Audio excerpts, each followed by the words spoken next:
성장을 위한 선의의 경쟁.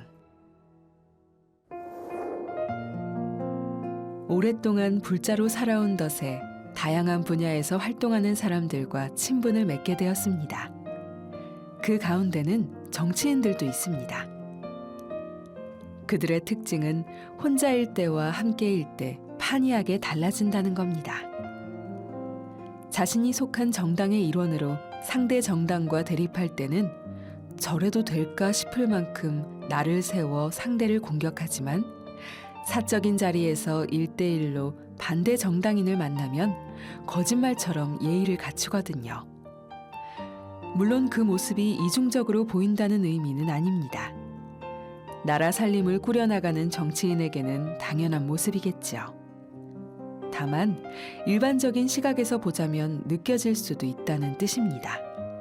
하나 M. 슈엘프의 심리 분석을 보면 정치인들을 비롯해 스포츠 선수들 등 팀을 이루어 경쟁하는 사람들의 심리가 쉽게 이해됩니다.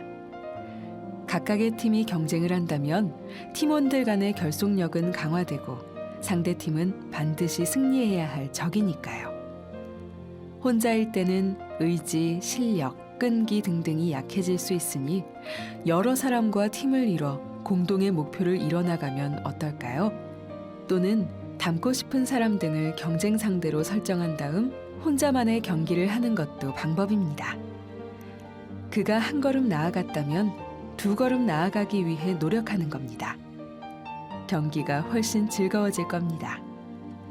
단, 선의의 경쟁을 펼쳐야 합니다. 혼자만의 리그인데도 불구하고 불필요한 경쟁 심리로 인해 상대를 적대시한다면 성장할 수 없어요. 설상가상으로 외로워질 수도 있습니다.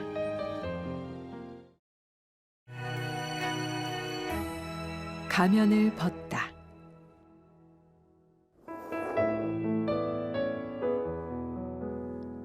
나는 가끔 슬퍼질 때가 있습니다. 가슴이 한없이 답답해져 올 때도 있습니다. 목적을 위해 너무도 잔혹하게 변하는 사람들이 있기 때문입니다.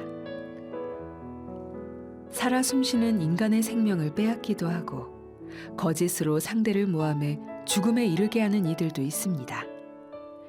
인간의 탈을 쓰고 어찌 그런 행동을 저지르는 것인지 안타깝기만 합니다. 짐바르도의 실험에서 알 수 있듯 우리는 어떤 자리에 있느냐에 따라 성향까지 달라집니다. 이른바 갑질을 할 때도 있고 연약한 을이 되어 비위를 맞추기도 한다는 뜻입니다. 바꿔 말하자면 수십 개의 가면을 가지고 살아가는 겁니다. 때에 따라 악한 가면을 쓰기도 하고 한없이 선한 가면을 쓸 때도 있습니다.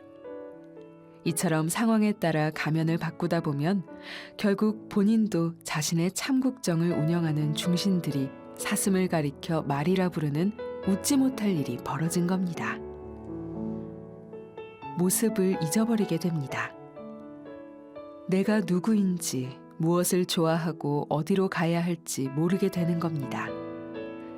언제, 어디서, 어떤 모습일지라도 반드시 자신다워야 합니다. 갑이라고 하여 을을 괴롭혀서는 안 되고 을이라고 하여 갑 앞에서 비굴해질 필요도 없습니다. 내가 나로서 바로 서야 한다는 뜻입니다.